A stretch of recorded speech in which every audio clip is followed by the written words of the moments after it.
Welcome to Criminology Gyan. Today we are going to know about Neoclassical School of Criminology. आज हम Neoclassical School of Criminology के बारे में पढ़ेंगे कि क्या क्या चीज़ें हैं Neoclassical School में जो कि Classical School में नहीं थी या प्री क्लासिकल स्कूल में नहीं थी. So Neoclassical School of Criminology 19th century में आया यानी immediately after classical school of criminology with some changes in it. But दोनों का बेस सेम था. बेस था कि ये बिलीव करता था कि इंडिविजुअल अपने फ्री विल से चीज़ों को करता है. It is not with some कोई स्पिरिट या फिर कोई सुपर नेचुरल पावर नहीं है जो पर्सन को उसको काम कराने में फोर्स कर रही है, but it is persons free will, है ना. सो यहाँ पर एक चीज़ और कही गई कि इंडिविजुअलाइज रिएक्शन टू ऑफेंडर्स दिया गया. यानी कि अगर कोई बच्चा है तो उसके साथ कैसे ट्रीटमेंट करना है, कोई वुमेन है तो कैसे ट्रीट करना है, कोई मेंटली रिटार्डेड है तो कैसे ट्रीटमेंट करना है. सो इंडिविजुअल रिएक्शन दिया गया ऑफेंडर्स को. न्यू क्लासिकल स्कूल से पहले कहीं भी, ना ही प्री क्लासिकल स्कूल में ना ही क्लासिकल स्कूल में, कोई सेपरेट ट्रीटमेंट नहीं दिया गया था बच्चों के लिए या वुमेन्स के लिए या फिर मेंटली रिटार्डेड पीपल के लिए.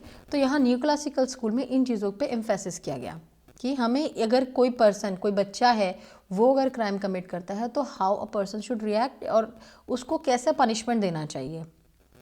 ना तो कुछ चेंजेस न्यू क्लासिकल स्कूल में आए, जैसे कि 7 साल से छोटी उम्र के जो बच्चे हैं उनको लॉ से एग्जाम कर दिया गया, यानी उन्हें किसी तरीके की पनिशमेंट नहीं दी जाएगी. रीज़न क्या था? क्योंकि they are unable to understand the difference between the right and the wrong.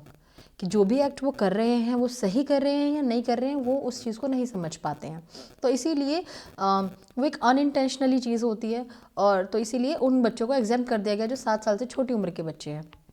Second thing जो चेंजेस आए वो ये था कि कोई भी ऐसी सिचुएशन जहाँ पे पर्सन अपना फ्री विल एक्सरसाइज नहीं कर पा रहा है ना, जहाँ पे पर्सन के पास सोचने की शक्ति नहीं है, सोचने समझने की शक्ति नहीं है कि वो जो कर रहा है weather he the person is doing right और रॉन्ग, तो उस किसी भी सिचुएशन में जहाँ पर वो अपना फ्री विल एक्सरसाइज नहीं कर पा रहा है वहाँ पर उसको एग्जेम्प्ट किया जाता है. थर्ड थिंग जो बताई गई कि ऑल्दो साइंटिफिक अप्रोच नहीं है. साइंटिफिक अप्रोच मतलब किसी तरीके का कोई एक्सपेरिमेंट नहीं किया गया, किसी तरीके का कोई रिसर्च नहीं करी गई, बट स्टिल यहाँ पर हम क्राइम के कॉज को देख रहे हैं कि इंटेंशनली किया गया है क्राइम को या फिर इंटेंशन था क्राइम को करने का. तो उसको हमने एक्सप्लोर किया, उस एरिया को एक्सप्लोर किया जो कि अब तक प्री क्लासिकल स्कूल और क्लासिकल स्कूल में हिडन था या फिर उसको नहीं किया गया था एक्सप्लोर. सो बेसिकली जो अगर हम एक वर्ड में बात करें new classical school of criminology का फिलॉसफी क्या है, सो इट स्टेट्स दैट कि free will tempered by exception. कि फ्री विल तो है लेकिन एक्सेप्शंस भी हैं कुछ, ये इसकी फ़िलॉसफी कहती है. और एक्सेप्शंस कहाँ पर हैं? हमने बताया कि जैसे 7 साल से कम उम्र का बच्चा है या फिर मेंटली रिटार्डेड पर्सन है, उनको एग्जेम्प्ट करा है लॉ ने. सो ये free will tempered by exception को बताता है.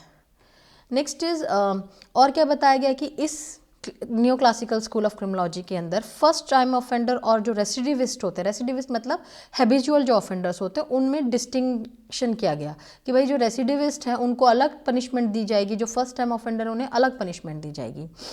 और नेक्स्ट थिंग उन्होंने क्या बताया, जो क्रिमिनल्स हैं उनको सोसाइटी से, ये बिलीव करते हैं वो लोग कि उनको सोसाइटी से अलग रखना है. नो मैटर कि उनका क्राइम प्रूव हुआ है या क्राइम नहीं प्रूव हुआ है, बट उन्हें जितने भी क्रिमिनल्स हैं दे must be kept segregated from the society. उन्हें सोसाइटी से अलग रखना है क्योंकि सोसाइटी पर उनका इम्पैक्ट पड़ेगा, चाहे उनका एक्यूजेशन प्रूव हुआ है चाहे नहीं प्रूव हुआ है, but they all are criminals, so they must be kept segregated from the society.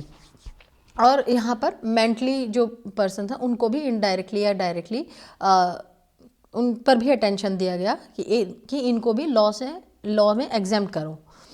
Next thing, कुछ क्रिटिक्स हैं इस new classical school of criminology के. पहला कि प्योरली ये फिलॉसफी पे बेस्ड है, राइट. आर्म चेयर थिंकिंग है यहाँ पर. आर्म चेयर थिंकिंग मीन्स कि यहाँ पे किसी तरीके का कोई एक्सपेरिमेंट नहीं किया गया, एम्पेरिकल रिसर्च नहीं किया गया, मतलब ऑब्जर्वेशन नहीं है पर्सन की. यहाँ पर कोई पर्सन ने खुद एक्सपीरियंस नहीं किया उस चीज़ को, है ना.